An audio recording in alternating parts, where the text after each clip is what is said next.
The solar system is the most familiar place to mankind, but also the most mysterious in the near vicinity. Here are celestial bodies that perhaps harbor organic life. Even if the creatures living on these distant and strange worlds are not like us, the very fact of their hypothetical presence makes people to study more closely the mysterious moons orbiting side by side with the gas giants. First in outer space. One object of particular interest to terrestrial astronomers is an icy Jupiter's giant moon. Europa is a remarkable planet with the flattest topography of any object in the solar system. In addition, it never turns its back on its formidable neighbor. How do we know? Largely due to the robotic spacecraft Galileo, specially designed by NASA to study Jupiter's moons. What can be said about the probe itself, and how useful was its mission? The spacecraft was launched from Cape Canaveral in 1989 and entered Jupiter's orbit 6 years later in 1995. This station made a breakthrough. It was the first to drop a probe into the dense atmosphere of the huge planet and examined the large Galilean moons up close. Galileo stayed near Jupiter until 2003 and transferred to the Earth 30 gigabytes of valuable information. The launch of the orbiter was postponed several times because of the disaster that occurred in 1986. Then the shuttle Challenger, with 7 astronauts on board, unexpectedly crashed. In spite of everything, Galileo set off and gave the terrestrials a wealth of important information about the worlds around us. So first of all, briefly about the main thing, what the probe looked like and what equipment was installed on board. The height of Galileo was 5 meters and weight 2,223 kilograms. It was equipped with 4 antennas and 2 radioisotope systems, generating energy because the use of solar panels in such distant areas is meaningless. The stuffing of the orbiter was characterized by diversity and high energy conversion efficiency. On board, there were 11 devices, including a tantalum-coated telescope camera, a photopolarimeter, tracking radiation and electromagnetic waves, a number of spectrometers and many other devices. What did Galileo see during its long flight? The orbiter started its journey by entering the asteroid belt between Mars and Jupiter, then got very close to Gaspra and took a picture of the planetoid. Next was a photo of the grand moment, the fall of Shoemaker-Levy 9 comet, impossible to observe from Earth. Galileo was the only one to see it firsthand, which was located in July 1994 on the opposite side of the planetoid, 1.6 astronomical units from the giant. 1 astronomical unit is close to 150 million kilometers. Now let's talk about what the probe saw on Europa. Perhaps the device noticed something unusual on the surface of the satellite. A moment of patience. Let's tell you everything in order.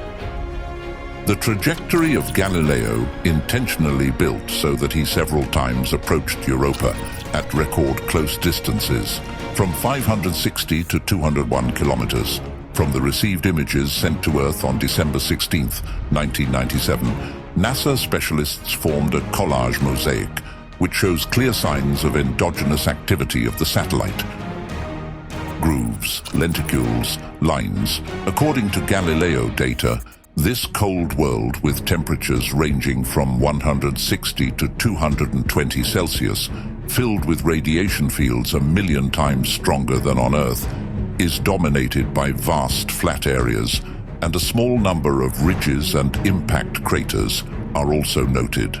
The latter fact testifies to the relative youth of the satellite. But what attracts scientists on Europa most of all are the so-called cracks. They are believed to have been caused by faults in the ice crust. But what triggered these phenomena? Here we come to the most interesting part. Previously, it was assumed that the cracks appeared due to the tidal influence of Jupiter, but there is one oddity. The older lines are directed, for some reason, in the opposite direction from the giant. What does that tell us?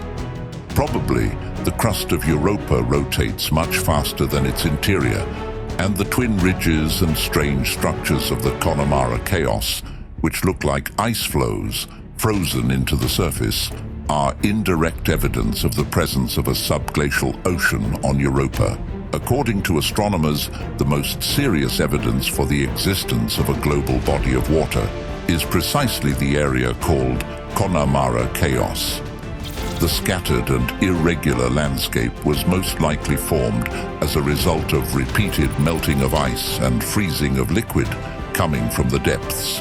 Also, the presence of water beneath the crust is evidenced by geysers periodically shooting up at 700 meters per second, 200 kilometers above the satellite's surface.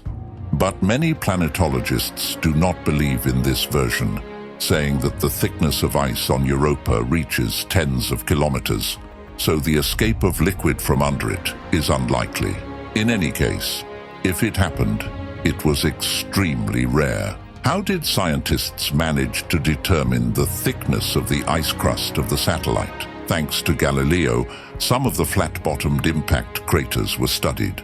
The ice that covered them after the impact is relatively fresh, and astronomers assume that the crust of Europa is 10-30 kilometers thick, and the ocean itself reaches a depth of about 100 kilometers, with a volume twice as large as the Earth's. And finally, the most pressing question, for the sake of finding out which further missions to Jupiter's satellite are planned, is there life in the subglacial ocean? The first counter-argument, the wildest radiation background, sterilizing the planet and destroying all viable structures, as well as incredibly harsh conditions that exclude the emergence of organics. But there is a nuance. We are not talking about the surface of Europa, but the subglacial ocean. For example, on Earth, there are whole colonies of creatures living comfortably in deep-sea volcanic springs, where not a single ray of light penetrates, and the life of unpretentious mollusks depends on the oxidation process of hydrogen sulfide. Consequently, extremophiles may well inhabit the oceans of Europe. But what about large anaerobic organisms? Although Galileo has not yet detected any obvious signs of life on the satellite, scientists have suggested that after millions of years, the ocean has become saturated with oxygen from the decomposition of ice by cosmic rays, so it could survive, say, large fish. However, this scenario is only possible if the ocean water is not too cold or salty. But not everyone agrees with the theory. In the journal Astrobiology for 2012 was published a conclusion that the water body of Europa is filled with a large concentration of sulfuric acid, which appeared as a result of oxidation of the interior of the planet. Respectively, it is completely unsuitable for life. So, what is it really like? The mysterious world of Jupiter's satellite. Galileo saw it intentionally frozen, contaminated with radiation, and covered with different types of terrain. The legendary probe became the only one to show the most complete picture of the mysterious Jupiterian moon. And while mankind wonders whether life lurks in its cold belly, in 2024, the Europa Clipper mission will go to Europa, designed to unravel new secrets of the satellite. So be patient and give us a thumb up if you liked the video.